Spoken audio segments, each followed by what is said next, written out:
لبيك اللهم لبيك لبيك لا شريك لك لبيك إن الحمد والنعمة لك সুপ্রিয় দর্শক শ্রোতা, পবিত্র হজ উপলক্ষে সময়ের বিশেষ প্রোগ্রাম আল হাজ্জুল মাবরুরে আপনাদেরকে স্বাগত জানাচ্ছি।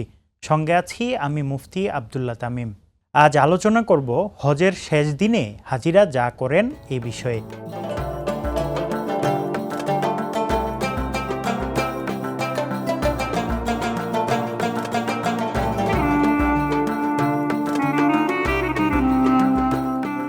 প্রিয় দর্শক শ্রোতা, 11 জিলহজের মতো 12 জিলহজেও মিনায় অবস্থান করতে হয় এবং জামারাতে কঙ্কর নিক্ষেপ করতে হয়।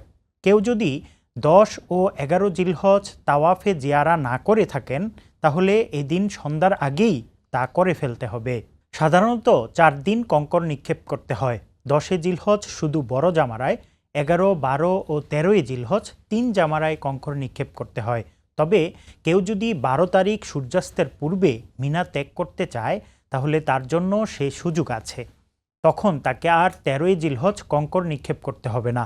এ ব্যাপারে আল্লাহ তাআলা বলেন, ওয়াজকুরুল্লাহা ফি আইয়ামিম মা'দুদাত ফামান তাআজ্জালা ফি ইয়াওমাইনি ফালা ইসমা আলাইহি ومن تأخر فلا إثم عليه لمن اتقى واتقوا الله واعلموا أنكم إليه تحشرون। অর্থাৎ আর আল্লাহকে স্মরণ করো নির্দিষ্ট দিনসমূহে, অতঃপর যে তাড়াহুড়ো করে দুদিনে চলে আসবে তার কোনো পাপ নেই, আর যে বিলম্ব করবে তারও কোনো অপরাধ নেই। এই বিধান তার জন্য যে তাকওয়া অবলম্বন করেছে, আর তোমরা আল্লাহর জন্য তাকওয়া অবলম্বন করো এবং জেনে রাখো নিশ্চয় তোমাদেরকে তারই কাছে সমবেত করা হবে। যাদের দ্রুত যাওয়ার প্রয়োজন হয় তাদের জন্য আল্লাহ তাআলা এই সুযোগ দিলেও সাধারণ হাজির জন্য উচিত 13 জিলহজেও কঙ্কর নিক্ষেপ করে তারপর মিনা ত্যাগ করা। কেননা রাসূলুল্লাহ সাল্লাল্লাহু আলাইহি ওয়াসাল্লাম 13 জিলহজ পর্যন্ত মিনায় অবস্থান করেছেন এবং কঙ্কর নিক্ষেপ করেছেন। কেউ যদি 12 জিলহজ মিনা ত্যাগ না করেন তাহলে 13 জিলহজেও 12 জিলহজের মতো আমল করেন।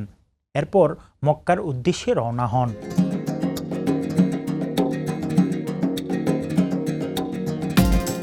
মিনা থেকে মক্কায় গিয়ে যা করেন হাজিরা। মক্কার উদ্দেশ্যে মিনা ত্যাগ করার পর হজের সর্বশেষ ও চূড়ান্ত কাজ হলো বিদায়ী তাওয়াফ করা। বিদেশ থেকে যারা আসেন তাদের দেশে ফেরা বা মদিনা গমনের আগে এই তাওয়াফ করতে হয়। তাওয়াফুল বিদা হজের ওয়াজিব। রাসূলুল্লাহ সাল্লাল্লাহু আলাইহি ওয়াসাল্লাম বিদায়ী তাওয়াফ আদায় করেছেন এবং বলেছেন, বাইতুল্লাহর সাথে শেষ সাক্ষাৎ না করে তোমাদের কেউ যেন না যায়। অন্য এক বর্ণনা অনুসারে রাসূলুল্লাহ সাল্লাল্লাহু আলাইহি ওয়াসাল্লাম ইবনে আব্বাস রাদিয়াল্লাহু তাআলা আনহুকে বলেন, লোকদেরকে বলো তাদের শেষ কর্ম যেন হয় বাইতুল্লাহর সাথে সাক্ষাৎ। বিদায়ী তাওয়াফ করার আগে যে কয়দিন মক্কায় থাকেন তারা নফল তাওয়াফ করেন, জামাতে নামাজ আদায় করেন, তাহাজ্জুদ নামাজ পড়েন এবং দোয়া ও জিকিরে মশগুল থাকেন। সবচেয়ে ভালো হয় বেশি বেশি নফল তাওয়াফ করা এবং মক্কায় জামাতে নামাজ আদায় করা। কেননা এখানে জামাতে নামাজ পড়া অন্যান্য মসজিদে নামাজ পড়ার চেয়ে 1 লাখ গুণ বেশি সওয়াব। রাসূলুল্লাহ সাল্লাল্লাহু আলাইহি ওয়াসাল্লাম বলেছেন, মসজিদুল হারাম ছাড়া অপর মসজিদের নামাজ অপেক্ষা আমার মসজিদের নামাজ 1000 গুণ উত্তম, আর অন্যান্য মসজিদের নামাজের তুলনায় মসজিদুল হারামের নামাজ 1 লাখ গুণ উত্তম। প্রিয় দর্শক শ্রোতা, হাজিদের হজের বিষয়ে সৌদি আরব থেকে সেখানকার অবস্থা জানাচ্ছেন সময় সংবাদের সৌদি আরব প্রতিনিধি আরিফুর রহমান।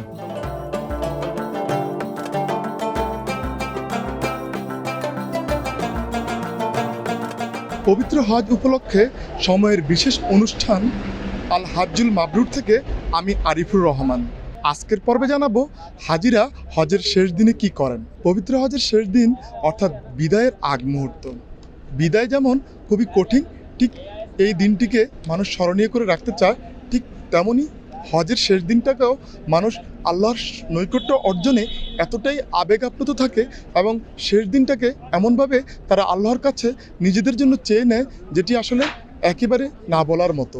অর্থাৎ মানুষের মন প্রাণ হৃদয় জুড়ে শুধু আল্লাহর নৈকট্য অর্জনের চাওয়া। তারপরেও বলা চলে হজের যে ধারাবাহিক কার্যক্রম সেটির শেষ দিবস হিসেবে শুধুমাত্র এই দিন একটি কাজ বাকি থাকে, জামারায়। অর্থাৎ যে প্রতীকী শয়তান, সেই শয়তানকে লক্ষ্য করে পাথর নিক্ষেপ করেন তারা প্রথমে। এরপর বিদায়ী তাওয়াফের জন্য উপস্থিত হন পবিত্র মক্কা মোকাররমায়। সেখানে বিদায়ী তাওয়াফ শেষ করে একে একে নিজ গন্তব্যে ফেরত যাওয়ার চেষ্টা করেন।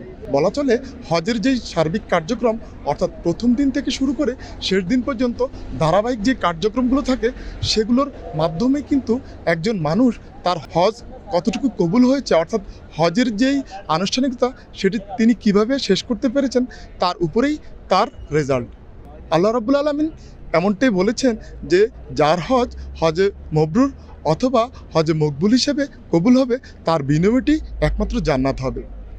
হজের শেষ দিনটিও তেমনই, অর্থাৎ সার্বিক সকল কার্যক্রম শেষ করে হাজিরা মূলত এই দিনটিকে একেবারে নিখুঁতভাবে শেষ করে আল্লাহর কাছ থেকে তাদের যেই চাওয়া পাওয়া সেটুকুর আহ্বান জানিয়ে নিজ নিজ গন্তব্যে ফেরার আগ মুহূর্ত পর্যন্ত অপেক্ষা থাকেন তাদের কাজগুলো সুচারুভাবে যাতে সম্পন্ন হয়। যদিও পশু কোরবানির দিনই তারা স্বাভাবিক যে কাপড় সেটি পরিধান করেন, কিন্তু মনের পশুটাকে জবাই দেওয়ার পরও তাদের একটি চিন্তা থাকে যে আগামী দিনগুলো এই হজের যে শিক্ষা সেটি যাতে ধারাবাহিকভাবে রক্ষা করতে পারেন। হজের শিক্ষাটুকু নিয়ে তিনি যাতে সমাজের জন্য, তিনি যাতে দেশের জন্য, তিনি যাতে তার পরিবারের জন্য অর্থাৎ সবার জন্য কোনো না কোনো কিছু করতে পারেন এমনটাই প্রত্যাশা থাকে। পবিত্র হজ মানুষের জীবনে একবারই ফরজ, তারপরে অনেকের আকাঙ্ক্ষা থাকে আল্লাহ রাব্বুল আলামিন যদি আবারও সুযোগ করে দেন তাহলে আবারও যাতে এই ধরনের হজে অংশ নিয়ে আল্লাহর নৈকট্য অর্জন করতে পারেন। মূলত সার্বিকভাবে সক্ষম ব্যক্তি যারা তাদের জন্যই হজ ফরজ। সেক্ষেত্রে হজের যেই নিয়মকানুন এই নিয়মকানুনগুলো কোনো না কোনোভাবেই যদি মনের ভিতরে একটুখানিও নাড়া দেয় অর্থাৎ এই যে আমলগুলো তিনি করছেন সারা 5টি দিন ব্যাপী এই 5 দিনের যে কর্মসূচিগুলো এগুলো যাতে সার্বক্ষণিক তার হৃদয়ে, তার মনে, তার মগজে বিদ্যমান থাকে। অর্থাৎ হজ থেকে ফিরে যাওয়ার পরও যাতে তিনি তার এই আমলের ধারাবাহিকতা রক্ষা করতে পারেন। যেখানে বলা হয়েছে একমাত্র বিনিময় হবে জান্নাত। এই জান্নাতটুকু পাওয়ার আশায় কিন্তু সারা বছর অপেক্ষা থাকেন মানুষ হজের সময়টির জন্য। যখনই হজের সময়টি আসে তখনই হজে অংশ নেওয়ার মাধ্যমে আল্লাহর একেবারে কাছাকাছি হওয়ার চেষ্টা করেন। বাংলাদেশ নয় শুধু, এবছরও বলা চলে প্রায় 180টি দেশের 20 লাখের বেশি ধর্মপ্রাণ মুসল্লি অংশ নিয়েছেন হজে। আজকের পর্বে এ পর্যন্তই। দেখা হচ্ছে আগামী পর্বে অন্য কোনো বিষয় নিয়ে। হাজিদের বিষয়ে জানাচ্ছিলেন আমাদের সৌদি আরব প্রতিনিধি আরিফুর রহমান। আগামী পর্বে জানবেন নবীজির রওজা মোবারক জিয়ারতের গুরুত্ব ও ফজিলত বিষয়ে। দেখার আমন্ত্রণ জানিয়ে আজকের মতো বিদায় নিচ্ছি। আসসালামু আলাইকুম ওয়া রাহমাতুল্লাহি ওয়া বারাকাতুহু।